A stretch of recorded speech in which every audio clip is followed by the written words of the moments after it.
बघा किती छान झालं आहे माझं लोणचं. एक नंबर.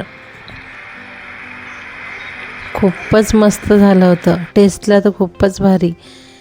त्यासाठी आम्ही कैऱ्या आणायला गेलो. त्या फोडून पण आणल्या.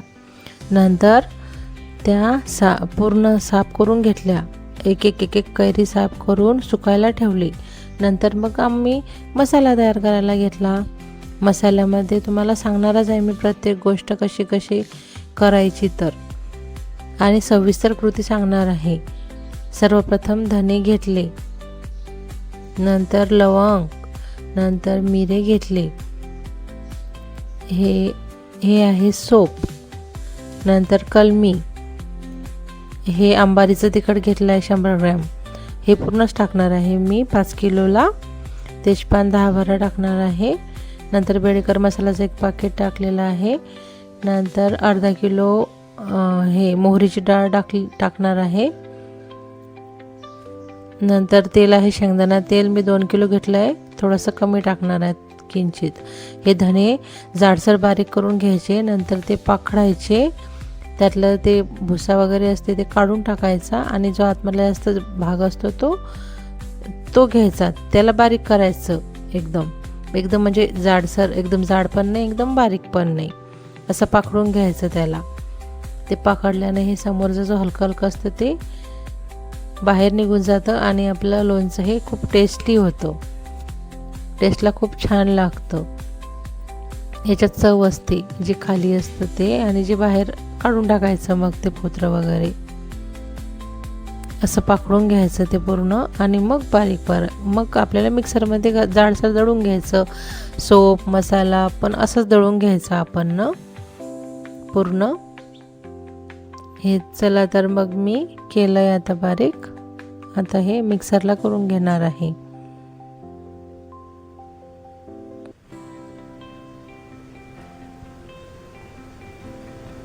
हे बघा किती भुसा निघाला यातला. हे असं बारीक केलं, जास्त जाड पण नाही आणि जास्त बारीक पण नाही. आता मसाला घेऊया आपण. मसाल्यामध्ये बघा हे नागकेशर, हे मोठी इलायची, हे कलमी, आणि एक वस्तू जी आहे ही लोणचं खराब नाही झालं पाहिजे म्हणून ती तुम्हाला मी नंतर सांगणार आहे शेवटी. ह्या लवंगा आहे सगळ्या, ह्या तेलात टाकायसाठी, आणि ह्या वेगळ्या आहेत, आणि हे मिरी आहेत. हे पूर्ण मिक्सर करून घ्यायचं आपल्याला, आणि शोप पण मिक्सर करायची आहे. हे वेगवेगळं मिक्सर करायचं, म्हणजे मसाले वेगळे करायचे आणि शोप वेगळी करायची. हे बघा असं जाडसर करायचं, जास्त नाही. आता तेल तापवायला ठेवलेलं आहे मी. त्यासाठी हळद, मीठ, मिरची पावडर, आणि मेथी, धने, मसाला पूर्ण, आणि मोहरीची डाळ, आणि तो मसाला, तेजपान, हे सगळं ठेवून घेतलं एका ठिकाणी. आता एक एक एक एक टाकणार त्याच्यावर तेल. हे जे एकदम खूप गरम झालेलं तेल आहे ना ते टाकायचं आहे. तर तेल एकदम गरम झालं पाहिजे. याची ट्रिक आहे बघायची की लवंग टाकली की लगेच ती वरती आली पाहिजे, फटकन फुटली पाहिजे, तर समजायचं की खूप तेल गरम झालं. त्यात मग हे धने पावडर, सोप, हळद, तिखट, आणि हे जे मेथी आणि धने हे वेगवेगळ्या वाटीमध्ये त्याच्यात तेल टाकायचं. आणि हे हा पदार्थ जो आहे मी वाटीमध्ये ठेवलेला आहे तो लोणचं खराब नाही झालं पाहिजे तो पदार्थ आहे तो. त्याला म्हणतात कोयांजन. तुम्हाला जे लोणच्याचं हे मिळतं ना मसाला, त्या दुकानमध्ये भेटून जाईल. ती लाकूड असते एक, ते कुटायचं आपल्याला खलबत्त्यामध्ये. त्यात थोडंसं तेल टाकणार आहे मी आता. प्रत्येक हिंगामध्ये पण वेगळ्या वाटी टाकणार आहे, मेथीमध्ये पण वेगळ्या वाटी टाकणार आहे, आणि हे बाकी सगळे मसाले एकत्र करणार आहे.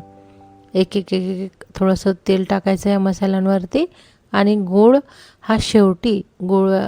हे सगळं मसाला मग गुळामध्ये टाकणार आहे. हे बघा हे कोयांजन आहे, याच्यात तेल टाकलं मी थोडंसं. आता हे मेथी आहे, मेथ्या 2-3 चमचे घेतले, जास्त नाही घेतले मी, छोटे, कारण ते कळूनही लागलं पाहिजे ना, प्रत्येकाचा विचार करावा लागतो. आता हा हिंगात पण तेल टाकून ठेवलं वेगळं. हे एकत्र केले की पूर्ण वास लागतो त्याला, त्याच्यामुळं मी ते वेगवेगळं टाकते तेल, आणि बाकी सर्व मसाले एकत्र करते. हे हळद टाकली, मिरची पावडर, तेजपान, नंतर मोहरीची डाळ, हा मसाला आहे पूर्ण केलेला मिक्सर, मीठ, हा सगळा मसाला एकत्र करायचा, नंतर गुळामध्ये टाकायचा. हे हळद टाकली. आता हे पूर्ण गरम गरम तेल टाकत राहायचं त्याच्यावरती. हे सोप आणि धण्याची पावडर टाकली आहे. तर त्याच्यावर तेल टाकणार आहे. त्याच्यानंतर मग मी बेडेकर मसाला पण टाकणार आणि 1 वाटी लसण पण टाकणार त्याच्यामध्ये. त्याने जरा टेस्ट चांगली येते, म्हणजे छान वाटते एकदम मस्त. आता हे लाल तिखट टाकलं आहे मी. आता हे पूर्ण मिक्स करून घेणार आहे. त्यात थोडं तेल टाकत राहणार आहे गरम गरम. हे मसाले भाजले गेले पाहिजे कंप्लीट, त्यामुळे आपलं लोणचं खराब नाही होणार. मग त्यात आपण टाकलेलंच आहे एक वस्तू, ती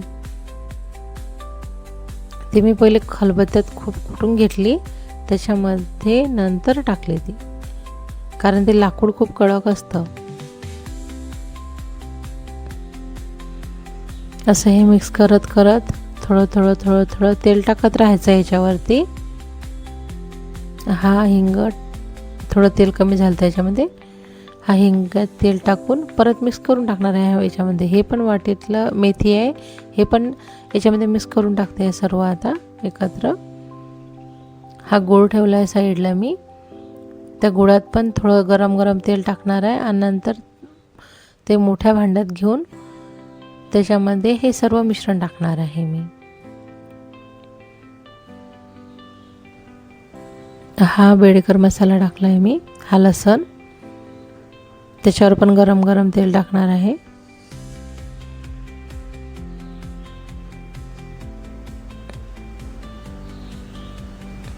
त्याने शिजल्या जातात ते छान आणि आपलं लोणचं एकदम टेस्टी होतं आणि खूप टिकतं. वर्षभर टिकणारं हे लोणचं तुम्हाला.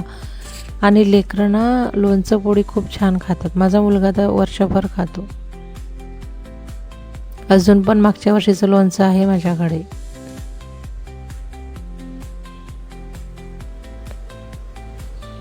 गूळ टाकल्यामुळं छोटे मुलं खूप छान आवडीनं खातात ते. हा गूळ ठेवलेला आहे मी, त्याच्यावर पण तेल टाकलं होतं थोडंसं. हे बघा गरम गरम तेल टाकलेलं आहे. आता हा मसाला पूर्ण त्यामध्ये टाकणार आहे मी मिक्स करायला.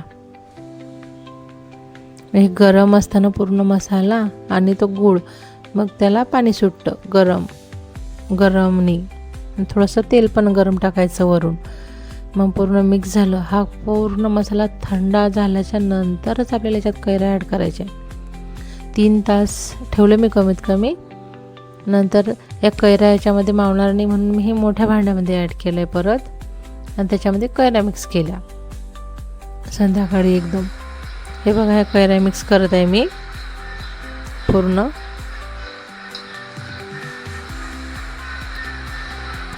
कसं कोरडं कोरडं दिसत आहे ना, पण थोड्या वेळाने बघा त्यात किती पाणी होतं तयार. याला थोडासाही पाण्याचा अंशाचा हात पण चमचा पण काहीच लागू नाही द्यायचा. हे बघा थोड्या वेळाने 1 तासाने पाणी सुटलं. आणखी 2 तासांनी बघा कसं वाटतंय, पूर्ण पाणी एकदम छान तेल. बघा किती टेस्टी झालं आहे. चला तर मग तुम्हाला जर आवडली असेल, करा, सबस्क्राईब करायला विसरू नका. बाय, पुन्हा भेटू. धन्यवाद.